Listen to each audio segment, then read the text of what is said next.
I cannot tell a lie. All I need is thigh. If I had but one critter to cook, it would be a chicken. And the reason I would cook that chicken is to get me a thigh. Don't get me wrong, I can cook a whole chicken to beat the bandit, but in my opinion, the chicken thigh is the single most versatile hunk of meaty goodness on the planet. The thigh, of course, connects the drumstick here, right, up to the pelvis, so this area. And yeah, I realize this is a dinosaur, but chickens are direct descendants of the thunder lizards. And so when you say taste like chicken, you're really kind of saying taste like dinosaur. Chicken thighs are in every conceivable way superior to breasts because unlike those bland lobes, thighs work for the money, nonstop in fact. Therefore, their musculature is aerobic in nature, so it's darker in color.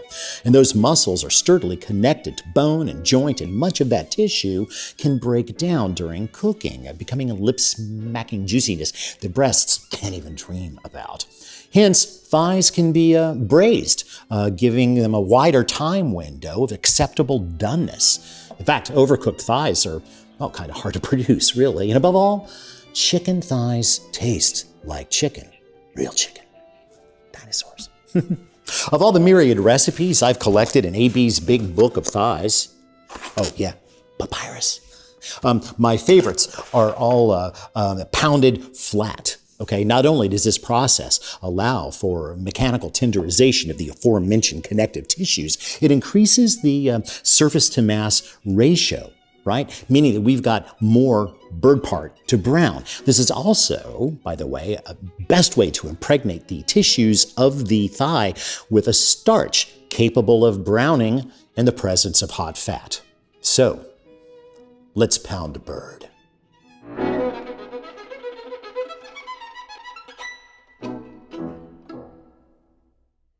We begin with 6 boneless, skinless chicken breasts, about a cup of AP flour, a couple of teaspoons of black pepper, some kosher salt, and a squirt bottle of water. Dinosaur, squirt bottle, always preferred, rawr, but not required. Next up, a heavy-duty zip-top freezer bag in the half-gallon range, and whatever this is. There are a lot of tenderizing devices out in the world. In fact, I used to just use a foil-wrapped brick until recently, when my favorite brick broke a few months back. Still not ready to talk about it. Of the manufactured ilk, we have, of course, the knobby Thor hammer, the Maxwell Silver Handle OXO edition, and then what I call the Disc of Doom, which I find superior because it's best for delivering even, balanced blows. Words I've never actually used in combination before. Besides the pounder, you'll also require a half-sheet pan with a rack and some spring-loaded tongs. We begin by seasoning the thighs with the salt and pepper on both sides quite liberally. Then load 2 tablespoons of the flour into the zip bag. You're going to need to add a tablespoon after each thigh, by the way. When you load in the first thigh, you're going to want to kind of jiggle the bag around first, make sure it's well coated, seal the bag, getting as much air out as possible, or you'll have a nasty explosion. Give it a spritz lightly on one side, and then you can begin the pounding sequence. The water is important because it breaks the surface tension, lubricates, allows the Disc of Doom to strike and slide. And that is the secret to in-bag flattening. The other secret is to always strike and slide in the same direction while rotating the food. Don't try to go around like this. It'll never be even, and it looks silly. After about 10 whacks, flip and repeat. You'll know you're done when the thigh is twice as wide as it used to be. There, that looks about right. Now at this point, you can just move to the rack and repeat. This can be done a couple hours ahead of time, by the way.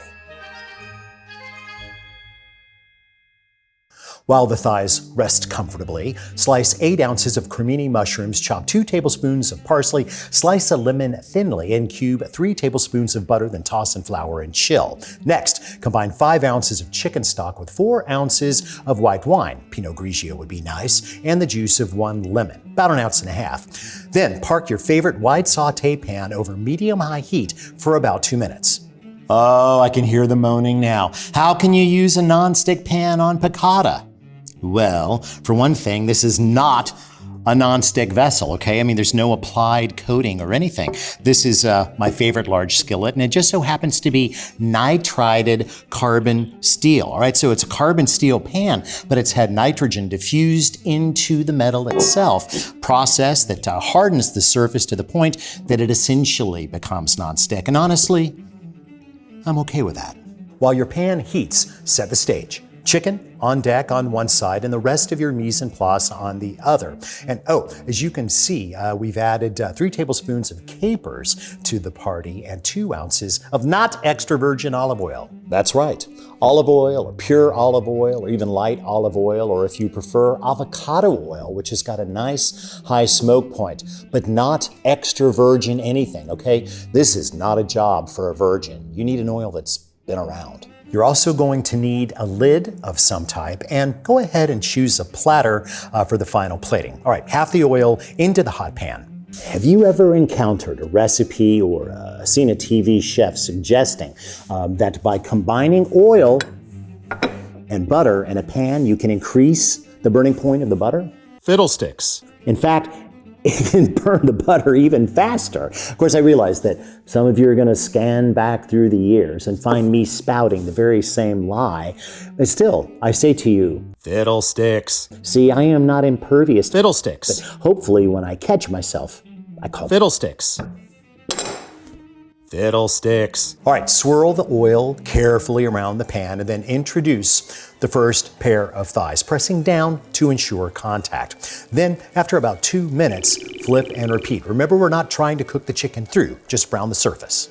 After the flip, the meat can sometimes kind of buckle and you'll end up with pale spots on that second side. So I usually take a big spatula and give them the old griddle squeeze.